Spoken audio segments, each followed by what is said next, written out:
Qu'ont découvert les scientifiques en déchiffrant enfin les inscriptions cachées au cœur de l'armée de terre cuite chinoise? Et pourquoi cette découverte a-t-elle bouleversé les historiens du monde entier? Longtemps considérés comme des symboles silencieux du pouvoir impérial, ces guerriers antiques recelaient des messages insoupçonnés.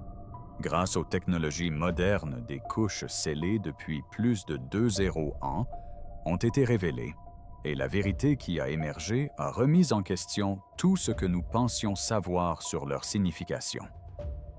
Restez avec nous, car ce que ces inscriptions révèlent est profondément troublant. La découverte qui a changé à jamais l'armée de terre cuite. Bien avant de devenir une icône mondiale, l'armée de terre cuite existait sous une forme beaucoup plus discrète. Ce n'est pas une armée en formation que des agriculteurs creusant un puits en 1974 ont mise au jour. Ils ont heurté des fragments des visages brisés, des membres arrachés des morceaux qui suggéraient l'ampleur mais pas l'intention. Ce qui reposait sous la terre ne se présentait pas comme une merveille. Il se révélait comme les débris de quelque chose d'immense et d'inachevé. Les premières notes de fouilles font état de confusion plutôt que d'admiration. Les premiers archéologues s'attendaient à trouver des figurines funéraires semblables à celles découvertes dans toute la Chine. Ils ont mis au jour des figures grandeur nature, aux traits individualisés, aux postures distinctes et d'une précision anatomique surpassant tout ce que l'on savait de la période Qin. Il ne s'agissait pas d'un artisanat symbolique, mais d'une reproduction. Au fur et à mesure que la terre était enlevée, des motifs commençaient à apparaître. Les guerriers étaient disposés en groupements tactiques qui reproduisaient les formations réelles des champs de bataille de la fin du IIIe siècle, avant notre ère. L'infanterie se tenait en rang défensif. Les archers étaient positionnés de manière à optimiser leur portée. Les unités de commandement occupaient des terrains surélevés. Il ne s'agissait pas de positions cérémonielles. Elles reflétaient une logique militaire vécue, figée dans l'argile. L'attention s'est d'abord portée sur l'échelle et le réalisme, mais une anomalie plus discrète est passée largement inaperçue. Certaines statues présentaient des irrégularités incompatibles avec une production de masse standardisée.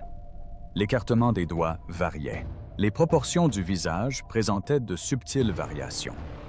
Les empreintes d'outils différaient en rythme et en pression. Ces incohérences suggéraient non pas une liberté artistique, mais une interruption. La datation au carbone 14 a confirmé une construction rapide, malgré des délais extrêmement serrés. Les archives historiques expliquent ce phénomène.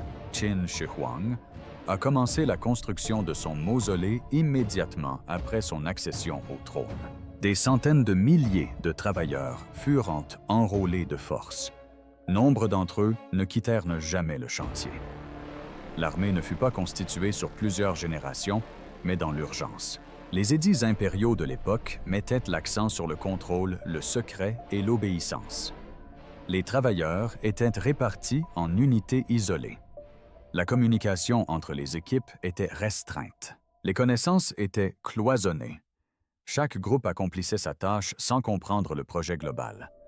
Cette structure empêchait le sabotage, mais elle supprimait aussi toute responsabilité. Au fil des travaux de restauration, les conservateurs ont constaté un problème inquiétant. Certaines statues de guerriers présentaient des signes de modification interne délibérée et leur poids était mal réparti. Des espaces vides sont apparus là où ils n'étaient pas nécessaires sur le plan structurel. Ces vides n'ont pas été endommagés. Ils ont été conçus. L'imagerie par rayon X au début des années 1980 a confirmé la présence de cavités internes.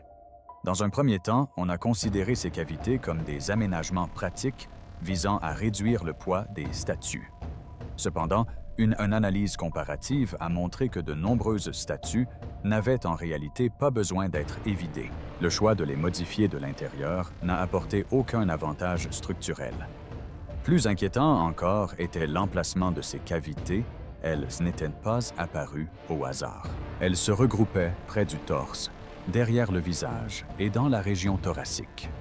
Des zones associées non pas à l'équilibre, mais à l'identité. À l'époque, cette découverte soulevait une question troublante. Pourquoi investir autant dans le réalisme de l'extérieur tout en modifiant l'intérieur de manière invisible pour le spectateur?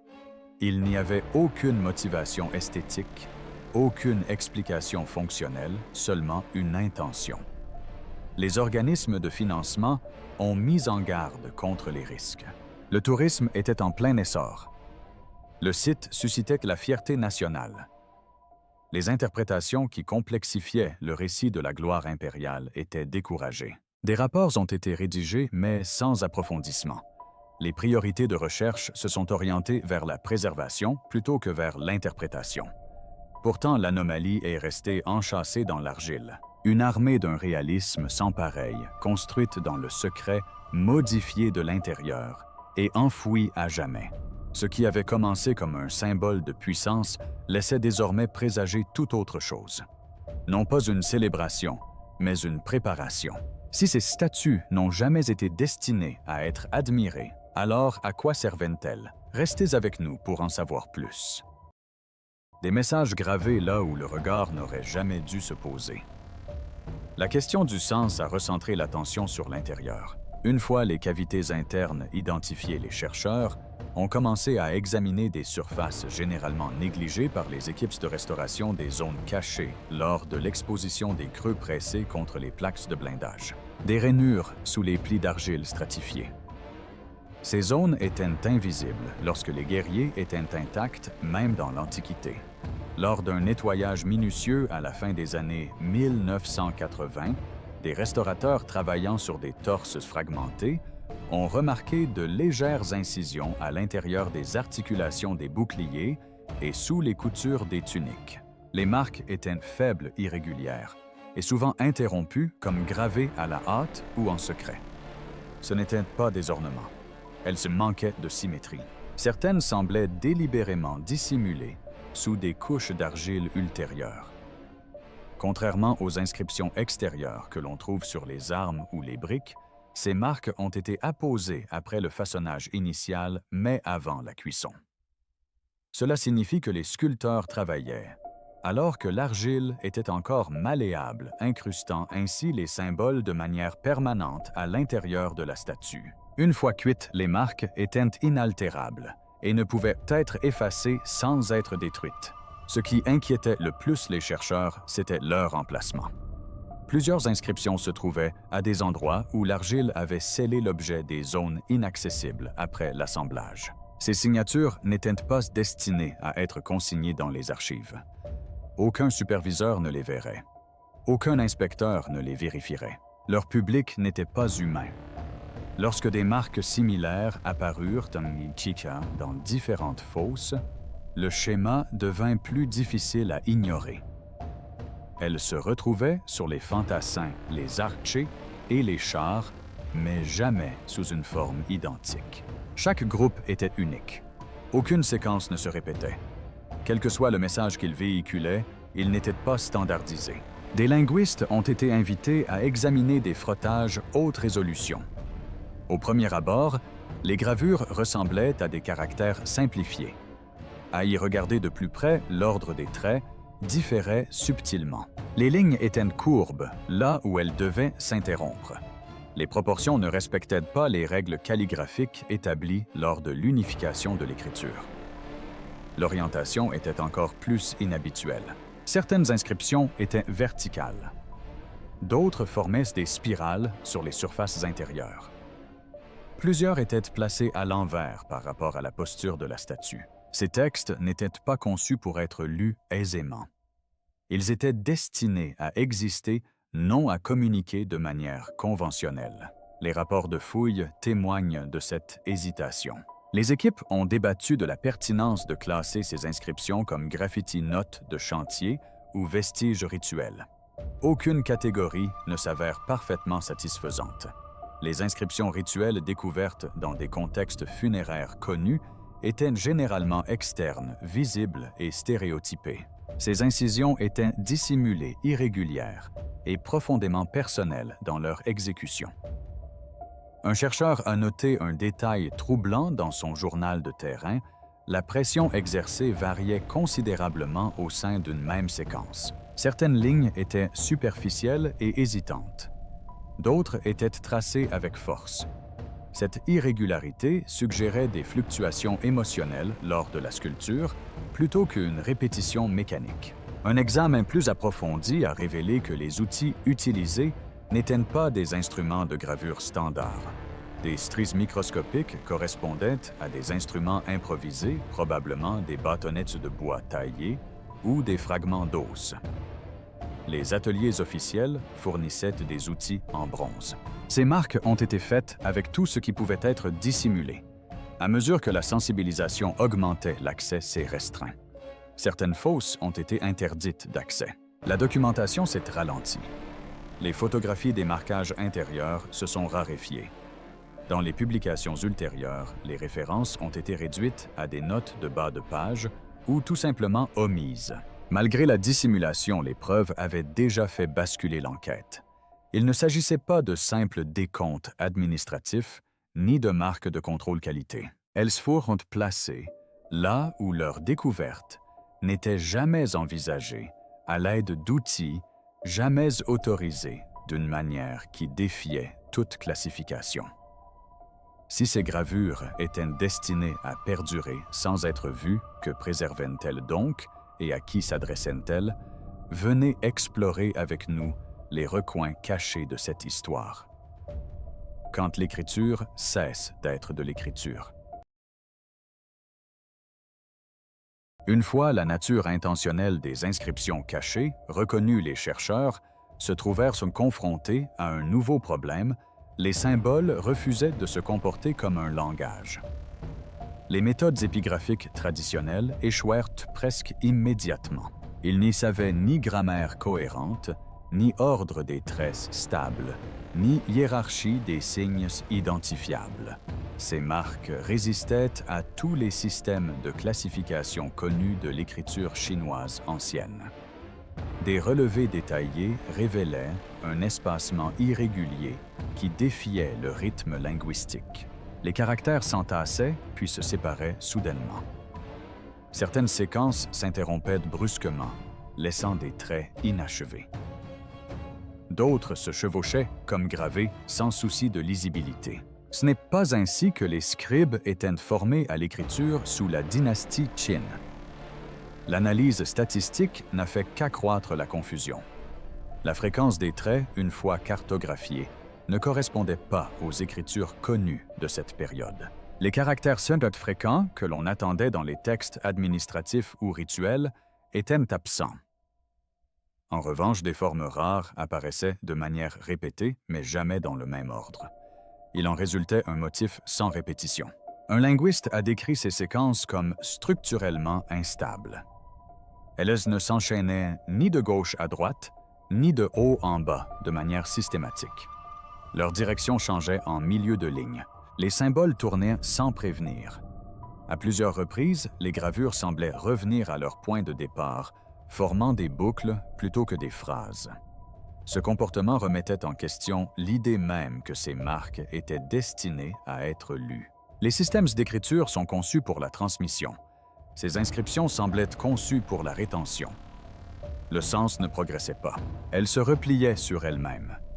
Des études comparatives ont permis d'exclure les écritures ésotériques connues. Elles ne correspondaient pas aux talismans taoïstes qui obéissent à des règles symboliques strictes.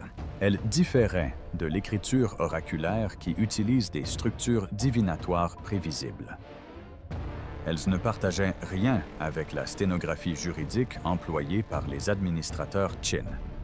Chaque parallèle potentiel s'est avéré infondé après examen. L'analyse linguistique a été remplacée par la cartographie spatiale. Les chercheurs ont commencé à déterminer l'emplacement des inscriptions à l'intérieur des statues en fonction de la position du corps. Un schéma s'est dégagé sans aucun lien avec les mots. Les symboles étaient regroupés près de la poitrine de la gorge et du bas-ventre, zone traditionnellement associée dans la cosmologie antique au souffle, à l'intention et à la vitalité. Cette découverte a réorienté l'interprétation passant de la communication à la fonction. Si les sculptures n'étaient pas destinées à transmettre des informations, peut-être étaient-elles conçues pour interagir avec l'espace, la matière et la forme. La statue elle-même s'intégrait au système. L'analyse de la composition de l'argile a apporté un éclairage supplémentaire. Les zones comportant des inscriptions présentaient de subtiles différences de densité minérale. Il ne s'agissait pas de variations naturelles. L'argile avait été mélangée différemment, probablement, pour réagir de manière spécifique à la chaleur, à la pression ou aux vibrations lors de la cuisson. Des archéologues expérimentaux ont tenté de reproduire le procédé. En gravant des symboles similaires dans de l'argile crue et en les soumettant à une cuisson correspondant aux techniques de l'époque Qin des microfissures, se sont formées le long des lignes gravées. Ces symboles ont créé des zones de tension à l'intérieur de la statue, modifiant ainsi son vieillissement et son évolution au fil du temps. Cela suggérait une intention bien plus profonde que la simple décoration. Les sculptures modifiaient le comportement physique de la statue, leur durabilité, les schémas de fracture et leur résonance interne. Il ne s'agissait pas de marques passives, mais d'interventions actives. À ce stade, l'idée même d'écriture commença à se dissoudre. Il ne restait qu'un système utilisant des éléments visuels familiers, mais rejetant totalement le langage. Les gravures fonctionnaient davantage comme des instructions incrustées dans la matière lisible, uniquement par effet, plutôt que par interprétation. Et si ces symboles n'avaient jamais été destinés à être lus comme du texte, à quel système appartenaient-ils et pourquoi fut-il abandonné avant même que quiconque puisse le déchiffrer? Laissez-nous vous guider vers un monde insoupçonné. Les idées que le monde universitaire refusait d'aborder. Face à l'effondrement des explications conventionnelles, le débat s'est déplacé des laboratoires vers les salles de conférence. Des chercheurs parvenus à des impasses dans l'analyse des matériaux ont commencé à diffuser discrètement des interprétations alternatives, souvent de manière informelle. Ces idées ne remettaient pas en cause les preuves, mais le cadre d'interprétation utilisé. L'une des premières propositions suggérait que les inscriptions servaient d'ancrage rituel plutôt que de message. Dans cette perspective, les statues ne représentaient pas des soldats, mais les participants d'un système cérémoniel plus vaste. Les sculptures n'étaient pas destinées à être interprétées, mais activées par leur emplacement, leur nombre et leur proximité. Le sens n'émergeait que lorsque l'armée était considérée dans son ensemble. Une autre interprétation s'appuyait sur des pratiques funéraires, moins connues, consignées en dehors du canon impérial. Certaines traditions pré-traditionnelles considéraient les objets funéraires comme des réceptacles plutôt que des symboles. Ces réceptacles étaient censés contenir des états de transition entre la vie et la mort. Les partisans de cette théorie soutenaient que les guerriers étaient conçus pour contenir un élément inachevé et non pour commémorer un événement achevé. Une hypothèse plus controversée s'intéressait à la chronologie des événements. Les chercheurs ont constaté que lorsque les fosses étaient cartographiées selon l'ordre de leur construction, plutôt que celui des fouilles, la répartition des statues modifiées suivait une progression. Les inscriptions sont apparues plus tôt dans certaines zones et ont complètement disparu dans d'autres. Cela suggérait une approche expérimentale plutôt qu'une planification uniforme. Ces théories partageaient un problème commun. Aucune de ces affirmations ne pouvait être prouvée sans reconsidérer le site lui-même. Les accepter impliquerait d'abandonner l'idée que l'armée était un monument figé. Cela supposerait un processus des ajustements et des échecs au sein d'un projet impérial que l'histoire qualifie d'absolu. L'évaluation par les pairs est devenue un obstacle plutôt qu'une porte d'entrée. Les articles soumis aux principales revues étaient à retourner avec des objections vagues. La méthodologie était jugée spéculative. Les conclusions ont été jugées invérifiables. Les demandes de révision exigeaient des auteurs qu'ils suppriment les éléments mêmes qui rendaient les résultats distinctifs. Plusieurs chercheurs ont tenté de trouver un compromis. Ils ont adouci le langage, réduit la portée des recherches et formulé les conclusions sous forme de questions ouvertes. Malgré cela, les publications ont stagné. Sans soutien officiel, l'accès aux données de fouilles est devenu plus difficile à obtenir. Les invitations à des projets collaboratifs ont cessé d'arriver discrètement. Ce qui subsistait se limitait à des fragments des résumés de conférences jamais développés, des présentations d'ateliers suivies par un public restreint et de confiance. Des notes marginales circulaient entre collègues. Aucune n'a été intégrée au récit officiel. Un archéologue a décrit plus tard cette atmosphère comme une quarantaine intellectuelle. Les données n'ont pas été contestées, mais les discussions à leur sujet ont été étouffées. En isolant chaque idée comme étant incomplète, on a évité d'aborder la tendance générale. La réticence institutionnelle n'était pas uniquement motivée par des raisons politiques. Il y avait aussi la crainte de créer un précédent. Si l'armée de terre cuite pouvait être réinterprétée comme un ensemble instable ou expérimental d'autres sites fondateurs, pourrait nécessiter un réexamen. Des chronologies entières pourraient être remises en question. Les organismes de financement privilégiaient des travaux plus sûrs. Restauration, gestion du tourisme, conservation superficielle. Les recherches qui préservaient l'image de certitude progressaient. Celles qui introduisaient l'ambiguïté étaient bloquées. Avec le temps, le débat s'est estompé du débat public.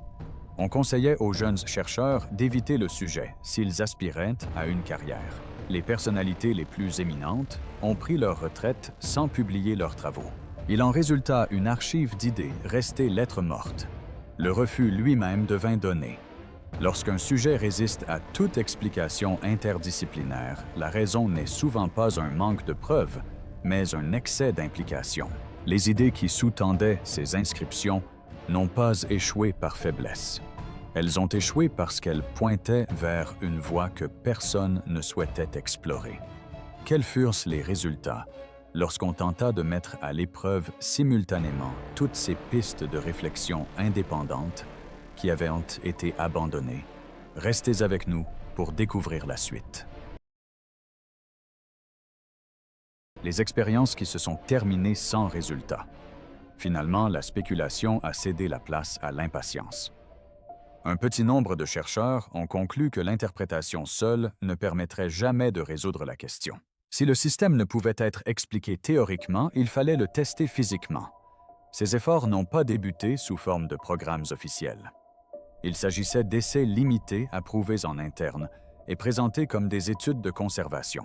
La première étape a consisté en un balayage non invasif allant au-delà des protocoles standards. Au lieu de se concentrer sur l'intégrité structurelle, les équipes ont commencé à cartographier les vides internes en fonction de la densité de l'argile environnante. Ce qui est apparu n'était pas un creusement aléatoire, mais une architecture interne délibérée. Des canaux des poches et des chambres scellées sont apparus selon des configurations dont la fonction de conservation restait inconnue.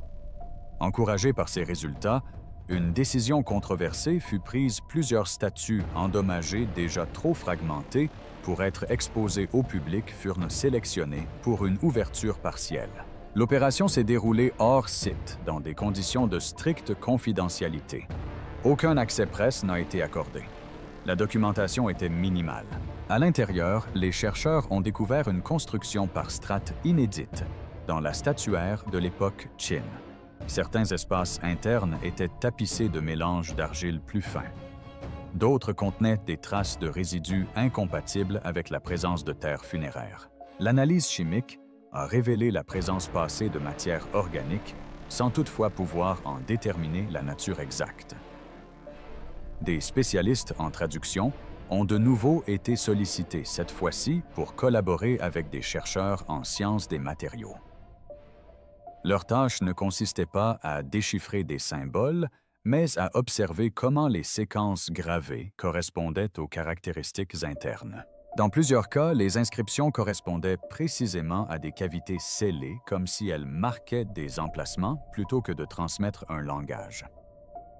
Des tests complémentaires ont consisté à exposer les statues à des vibrations et des fréquences sonores contrôlées.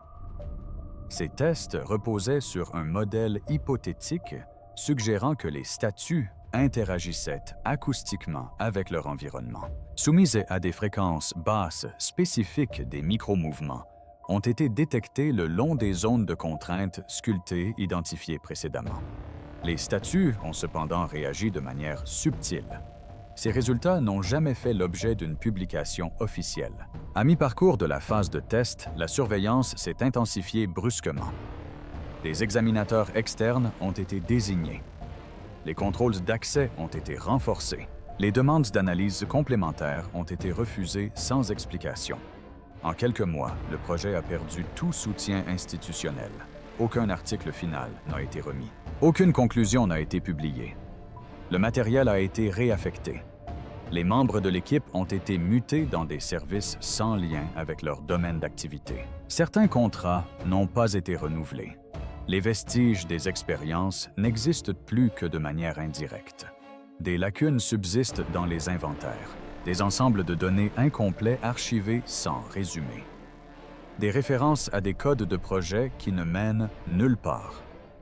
Lorsque des chercheurs ont par la suite demandé l'accès aux documents, on leur a répondu qu'ils n'existaient pas ou qu'ils avaient été mal classés.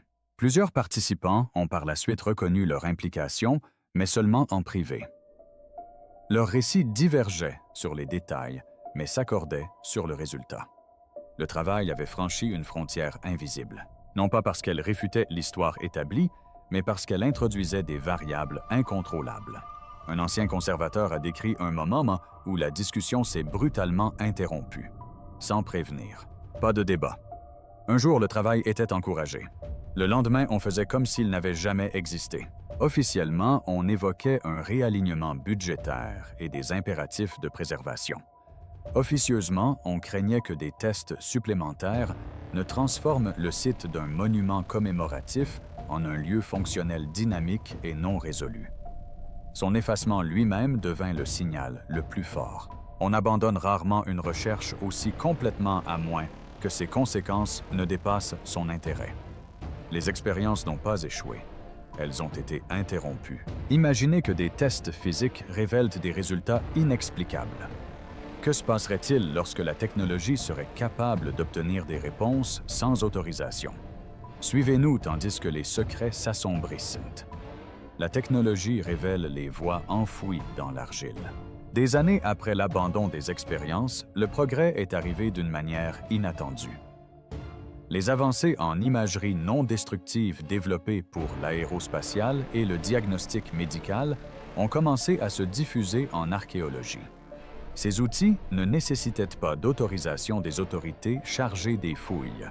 Ils exigeaient uniquement l'accès aux données et, dans certains cas, aux archives de numérisation accessibles au public. Une nouvelle génération de chercheurs a réexaminé les fichiers d'imagerie bruts archivés, mais jamais entièrement traités. Au lieu de rechercher des structures ou des dommages, ils ont recherché des signaux. Grâce à des modèles d'apprentissage automatique entraînés à détecter des variations de densité anormales, ils ont identifié des caractéristiques internes que les examinateurs humains avaient auparavant négligées. Ce qui en est ressorti n'était pas une architecture, mais une séquence. Au cœur même des statuts des groupes de micro-variations formaient des agencements répétitifs d'une figure à l'autre. Ces agencements n'étaient pas uniformes, mais suivaient des progressions reconnaissables. Le système fonctionnait moins comme une construction que comme un codage. Les outils de traitement automatique du langage naturel ont été adaptés d'une manière non conventionnelle. Au lieu de tenter une traduction, les algorithmes ont analysé le rythme, l'espacement et la récurrence. Les résultats ont été inattendus. Les schémas observés correspondaient davantage à l'expression des émotions qu'aux données administratives ou aux formules rituelles. Certains groupes présentaient des structures associées à l'hésitation, d'autres à l'urgence. Certaines formes répétées présentaient une corrélation statistique avec les indicateurs de stress relevés dans des échantillons d'écriture humaine de différentes cultures. Les inscriptions ne se résolvaient pas en mots, mais en états. Les chercheurs ont comparé ces résultats aux caractéristiques individuelles des statues. Les guerriers arborant une musculature faciale tendue ou des postures asymétriques présentaient plus fréquemment des structures internes complexes. Ceux aux expressions plus calmes affichaient une structure interne plus simple. Les éléments externes et internes semblaient liés. Ce lien a complètement transformé l'armée. L'individualité n'était plus une simple fantaisie artistique. Il s'agissait d'une différenciation fonctionnelle. Une analyse plus poussée a comparé les séquences internes aux archives relatives au travail forcé sous la dynastie Qin. Bien qu'aucune identification directe n'ait été possible, la gamme d'émotions perçues à l'intérieur des statues correspondait au récit historique de conscription, de châtiment et d'épuisement. L'argile a conservé quelque chose qui dépassait la simple forme. L'une des découvertes les plus troublantes est venue des tests d'alignement. Lorsque les motifs internes ont été cartographiés sur plusieurs statues et replacés dans leur contexte spatial, ils ont formé des gradients. L'intensité émotionnelle augmentait dans certaines zones et diminuait dans d'autres. L'armée présentait une géographie émotionnelle. Cette découverte remettait en question une hypothèse fondamentale. Les guerriers n'étaient pas passifs. Ils n'étaient pas vides. Ils portaient des états internes qui interagissaient avec leur emplacement et leur proximité. Quel que soit le système mis en place des siècles auparavant, il avait été interrompu non effacé. Surtout, rien de tout cela ne dépendait de l'ouverture d'une statue. Les preuves étaient présentes sous forme de signal de densité et de schéma. Les institutions ont du mal à étouffer ce genre de choses. Car cela n'endommage pas les objets, cela ne fait que modifier la façon dont on les perçoit. L'interprétation qui s'ensuivit fut prudente. Aucune affirmation de conscience n'a été faite. Aucune explication surnaturelle n'était requise. La conclusion était plus simple et plus troublante. L'armée a conservé des témoignages émotionnels, non pas métaphoriques, mais physiques. Il ne s'agissait pas de noms d'artisans, ni de marques d'inventaire, ni de prières. C'étaient des archives intérieures de l'expérience humaine, inscrites dès la création et scellées par le feu. Le procédé a matérialisé la peur, l'urgence, la résistance et la résignation. Pour la première fois, les inscriptions étaient perçues non comme des instructions ou des symboles, mais comme des expressions. L'argile ne parlait pas. Elle parlait selon un schéma précis. Cette révélation changea complètement la donne. Si l'armée recelait des états émotionnels préservés, alors elle n'était pas uniquement destinée à protéger un empereur. Elle fut construite pour transporter quelque chose vers l'avenir. Et cela soulevait une question finale inévitable. Si les guerriers étaient des réceptacles, qu'y avait-il de réservé à l'espace qui demeure scellé? Qu'y a-t-il sous le monticule intact au centre du complexe, là où aucune technologie n'a encore été autorisée à sonder? Venez avec nous découvrir la vérité qui n'aurait jamais dû être révélée. Le tombeau de l'empereur et le silence qui y règne. Tous les chemins mènent à l'intérieur. Les guerriers n'étant plus perçus comme des sculptures inertes, l'attention se porte inévitablement sur l'espace qu'ils étaient destinés à servir. Au cœur de ce vaste complexe funéraire se trouve le tombeau inviolé de Qin Shi Huang lui-même, scellé sous un immense tumulus de terre, resté intact pendant plus de 2 millénaires. Contrairement à l'armée, ce tombeau n'est pas dissimulé par hasard. Des documents anciens le décrivent comme délibérément protégé, conçu pour résister à toute intrusion, longtemps après la chute de la dynastie Yuan. Les textes anciens évoquent des rivières de mercure, des pièges mécaniques et des chambres étanches conçues pour fonctionner indéfiniment. Longtemps considérées comme des exagérations, ces descriptions ont été confirmées par des analyses de sol modernes qui ont révélé des niveaux élevés de mercure autour du tumulus, validant ainsi au moins en partie l'avertissement. De ce fait, les fouilles n'ont jamais dépassé le périmètre. La tombe n'est pas seulement préservée par respect, mais aussi par incertitude. Nul ne peut affirmer avec certitude quelles sont les conditions qui y règnent, ni quels dommages irréversibles l'exposition aux intempéries pourrait causer. Le risque n'est pas hypothétique. Les vapeurs de mercure restent actives. Un effondrement structurel est possible. Une fois ouverte, la tombe ne peut être refermée. Le complexe qui l'entoure renforce ce sentiment de prudence. Chaque passage, chaque couloir, chaque fosse semble avoir été délibérément placé pour créer une zone tampon, une zone d'incertitude. Les gardiens silencieux et immobiles projettent une vigilance qui dépasse le simple symbolisme, suggérant une approche calculée du confinement et de la protection. Ce qui distingue le tombeau du complexe environnant, ce n'est pas seulement son danger, mais aussi son isolement. Les guerriers sont tournés vers l'extérieur. Ils sont positionnés pour protéger, affronter, absorber. Le monticule se dresse silencieux derrière eux, scellé et intact. La relation entre les deux a toujours été présumée, mais jamais examinée à la lumière de découvertes récentes. Si l'armée porte en elle des états intérieurs, alors le tombeau devient plus qu'une chambre funéraire. Il devient une destination. La question n'est plus de savoir ce qu'il renferme, mais ce qui était destiné à y parvenir. Les archives de la construction indiquent que les travaux du mausolée se sont poursuivis pendant des décennies, malgré l'expansion et la stabilisation de l'Empire. Des ressources ont été réaffectées et les quotas de main-d'œuvre ont augmenté. Cette persistance laisse penser que le projet n'était pas symbolique, mais procédural.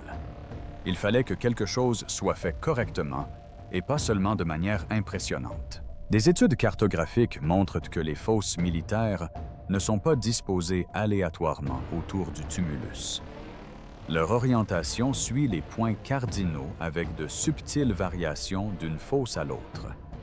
Ces variations font écho au schéma observé dans les premiers modèles cosmologiques concernant les flux, l'équilibre et le confinement. L'armée ne se contente pas de protéger le tombeau, elle le met en valeur. Notamment, les statues sont placées dans le silence. Aucune inscription n'est visible.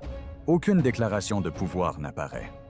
Le nom de l'empereur ne figure pas sur les guerriers. Son portrait est absent. Pour un souverain obsédé par sa postérité, cette omission est frappante. Certains chercheurs avancent désormais que ce silence est intentionnel. L'empereur ne voulait pas de témoins. Il aspirait à la stabilité, à la continuité, sans observation. Le vide des messages extérieurs crée une tension, la conscience qu'un dessein délibéré et profond se cache à l'intérieur et demeure pourtant insaisissable, préservé dans un secret absolu. La philosophie de l'ancienne dynastie Qin accordait une importance capitale à la maîtrise du chaos. La doctrine légiste privilégiait un ordre imposé d'en haut, appliqué par la structure, plutôt que par la persuasion. Dans ce cadre, l'armée devenait moins un symbole de domination qu'un système de régulation. Les inscriptions, les motifs internes, les nuances émotionnelles, suggèrent davantage une fonction de gestion que de commémoration.